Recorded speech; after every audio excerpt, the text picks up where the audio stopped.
Olá, este é o Dr. Todd Grande. Hoje vou analisar o caso de Val Kilmer. Primeiro analisarei o contexto deste caso e depois farei minha análise. Val Edward Kilmer nasceu em 31 de dezembro de 1959 em Los Angeles, Califórnia. Seus pais, Eugene e Gladys, divorciaram-se em 1968. Em 1977, Wesley, o irmão de 16 anos de Val, teve uma convulsão epiléptica em uma jacuzzi e se afogou. Após o ensino médio, Val frequentou a Juilliard School em Nova York, onde foi o aluno mais jovem aceito até aquele ponto. Sua carreira começou com comerciais de televisão, um episódio de um especial pós-escola da American Broadcasting Company com Michelle Pfeiffer e uma performance teatral da Broadway chamada The Slab Boys, que contou com Kevin Bacon e Sean Penn. Em 1984, a carreira de Val decolou quando ele protagonizou a comédia de ação Top Secret. Este filme era uma paródia de filmes de espionagem e tinha o mesmo estilo cômico do lendário filme de 1980, Airplane.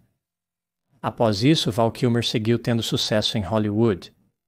Aqui estão apenas alguns de seus filmes. Em 1985, Val interpretou o protagonista na comédia de ficção científica Real Genius. Em 1986, Val se tornou uma grande estrela quando interpretou o aviador naval Tom Iceman Kazansky ao lado de Tom Cruise como Maverick no blockbuster de ação militar Top Gun. No filme de 1991, The Doors, Val estrelou como o músico Jim Morrison. Em 1993, ele se transformou no pistoleiro Doc Holliday no aclamado filme de faroeste Tombstone. Ele co-estrelou com Kurt Russell no filme de 1995 Batman Forever. Val era o Batman. Também em 1995, ele interpretou um ladrão de banco no drama criminal Heat, junto com Al Pacino e Robert De Niro. Val Kilmer lutou contra leões comedores de homens, junto com Michael Douglas. No filme de 1996, O Fantasma na Escuridão. No filme de 1997, O Santo, Val teve o papel principal como um ladrão de alta tecnologia e mestre do disfarce. Posteriormente, Val enfrentou dificuldades para obter papéis tradicionais de estúdio devido à sua reputação de ser difícil, argumentativo e combativo. Ele continuou atuando, mas muitos de seus filmes não eram muito conhecidos e não se popularizaram. Por exemplo, em 2010, ele apareceu na paródia da série de televisão MacGyver, intitulada Mac Gruber. Em 2015, Val Kilmer foi diagnosticado com câncer de garganta. Em 2022, ele apareceu em seu último filme, Top Gun Maverick, onde reprisou seu papel como Iceman e teve uma reunião emocionante com o personagem de Tom Cruise, Maverick. Quanto à sua vida amorosa, Val Kilmer namorou várias mulheres, incluindo Cindy Crawford, Daryl Hannah, Cher e Angelina Jolie. De 1988 a 1997, ele foi casado com Joanne Whalley. O casal teve 2 filhos. Em 1º de abril de 2025, Val Kilmer faleceu aos 65 anos. A causa da morte dele foi pneumonia. Havia muitos outros fatores subjacentes que contribuíram, incluindo insuficiência respiratória e câncer na língua. Agora, passando para a minha análise, destaco alguns pontos que me chamaram a atenção neste caso. Item número 1. Val Kilmer era adepto da ciência cristã. Ele adquiriu esse sistema de crenças de seus pais. A ciência cristã é baseada nos ensinamentos de Mary Baker Eddy. Por vezes é confundido com a cientologia, mas são crenças totalmente distintas. A cientologia foi baseada no trabalho de L. Ron Hubbard.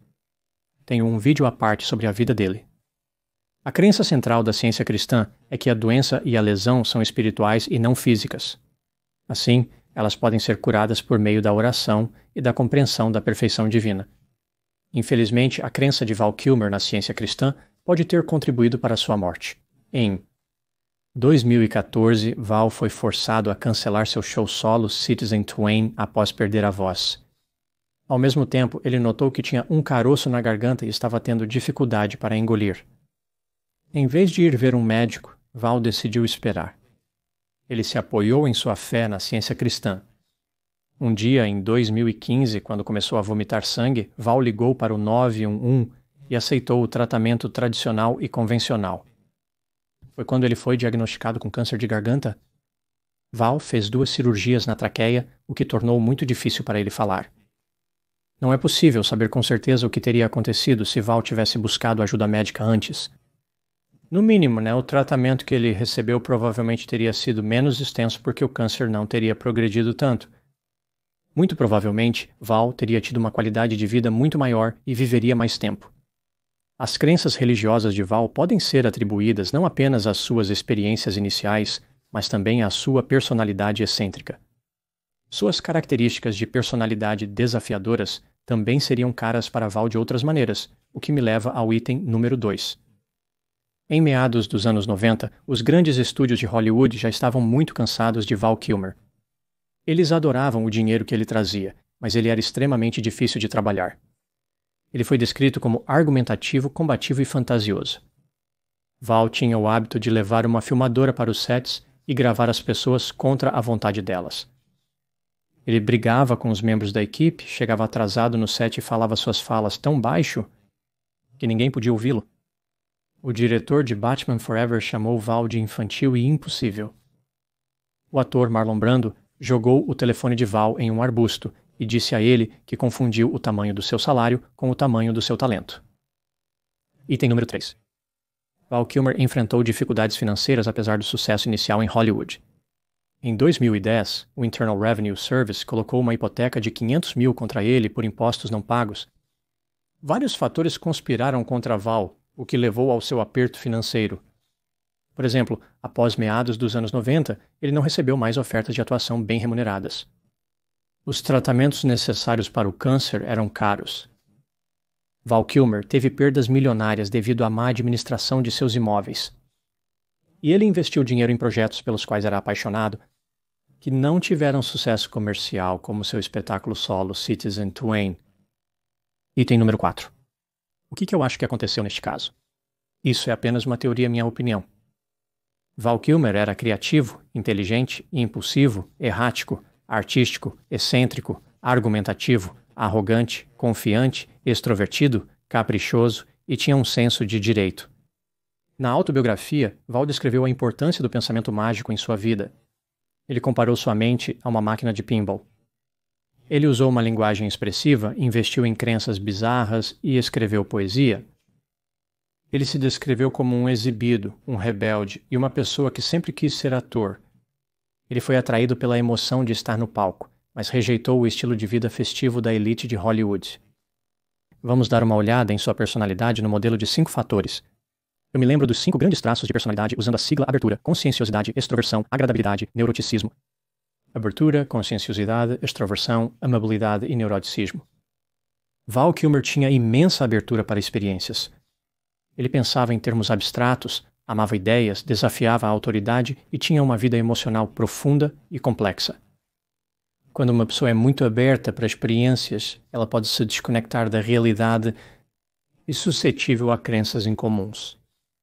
Até certo ponto, atuar é sobre se envolver totalmente em algo que não é real. Val Kilmer estava sempre à beira de se perder na fantasia, então foi uma viagem curta para ele se tornar um ator. Val tinha baixa consciência, o que o deixava impulsivo, desorganizado e irresponsável. Isso pode explicar por que ele era disruptivo nos sets de filmagem. Ele não pensava antes de agir ou apreciava as consequências de longo prazo de seu comportamento. Val era alto em extroversão, o que não é surpreendente dado seu interesse em atuar. Muitos atores são extrovertidos, falantes, assertivos e energéticos. Eles se energizam sendo o centro das atenções. Eles prosperam quando são observados e admirados por uma grande audiência. Quanto maior o grupo de pessoas os observando, melhor. Faz sentido que ser uma estrela de cinema seja um objetivo primário para alguém que é alto em extroversão. Val tinha uma concordância média a baixa. Ele se dava bem com as pessoas quando necessário, mas também podia ser antagônico. Ele valorizava sua própria visão do que um filme deveria ser, em vez de colaborar com os outros, e não confiava nas pessoas para desempenhar bem.